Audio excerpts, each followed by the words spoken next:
Continuing with our Haunted Town series, today we look at the Norfolk Poltergeist.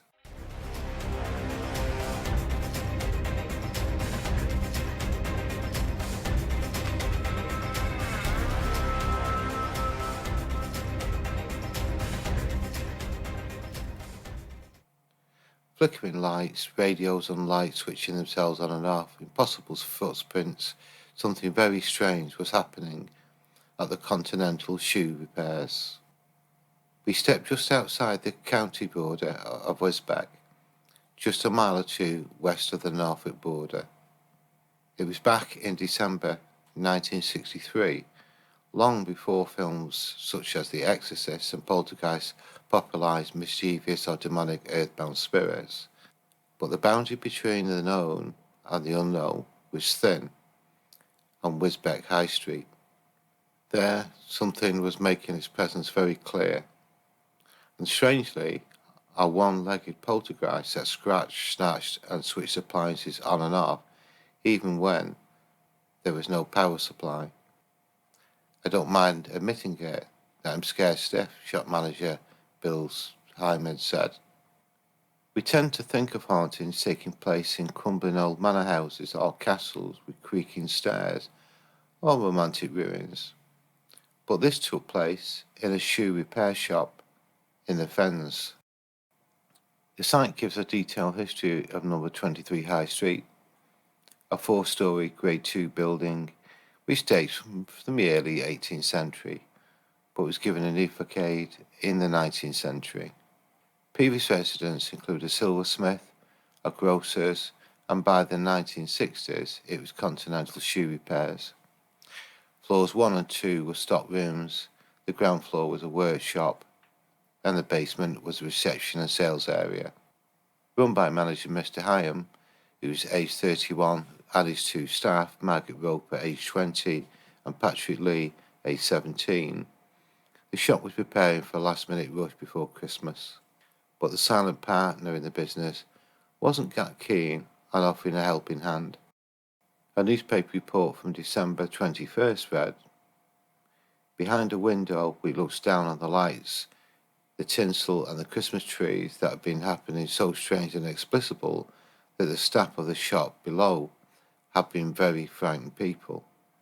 It was several months ago that those working on the premises of Continental Shoe Repairs first began to hear unusual noises in the shop. There were footsteps on stairs at the rear of the premises which are never used and in rooms above the shop. When the staff went to investigate, they could find no one there." Mr. Hyam initially put the noises down to workings of an old building, but age does not cause radios and lights to switch themselves on and off.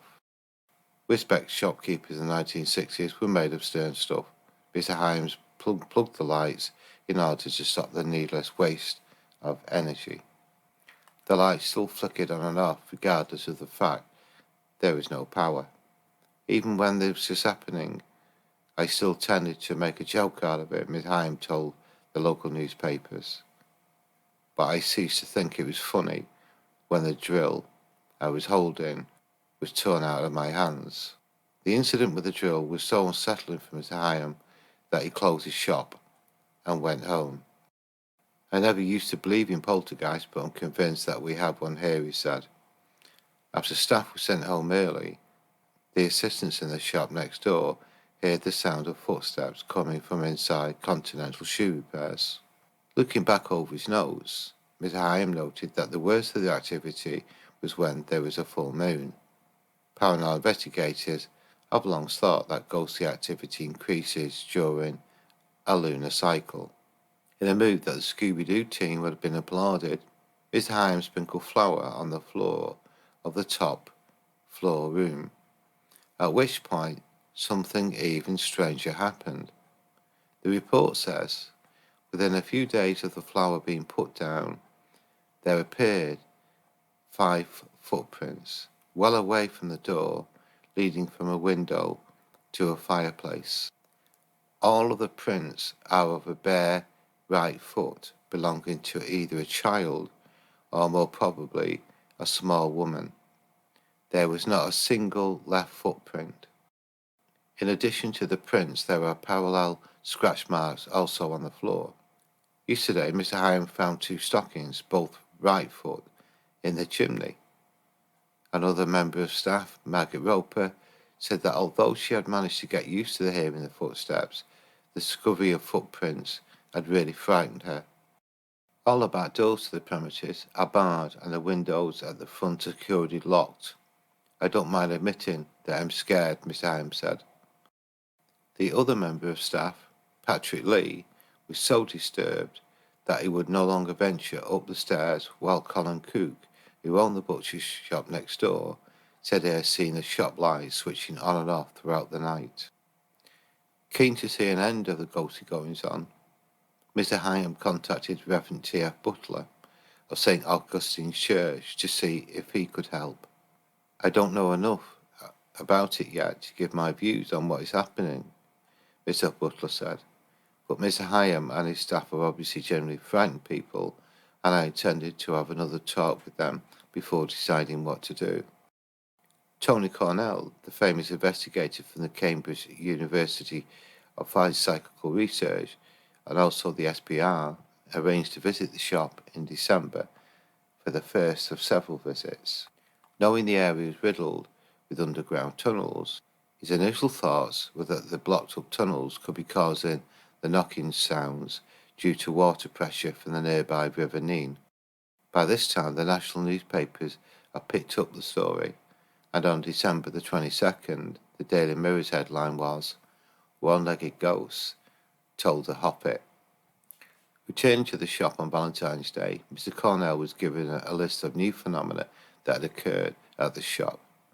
Workshop doors slammed and toilets flushed by their own accord. Lights flickered, boxes moved, and most concerningly of all, 2 witnesses reported seeing or feeling an entity. James Goodrum, Margaret's boyfriend, claimed to have seen an apparition on the staircase, while Mr. Hyam said he had seen a vivid impression of something jumping on his back in January.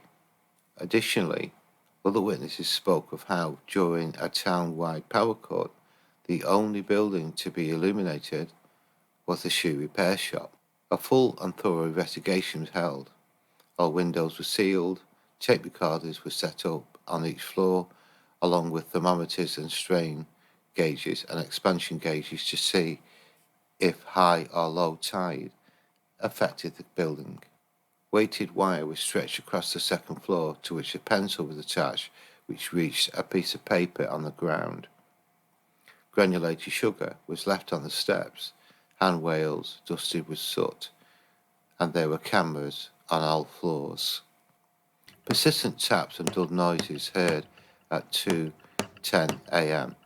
and again at 3:45 a.m., which simply could not be explained and caused 2 of the party to hastily say they could not go on the top floor alone.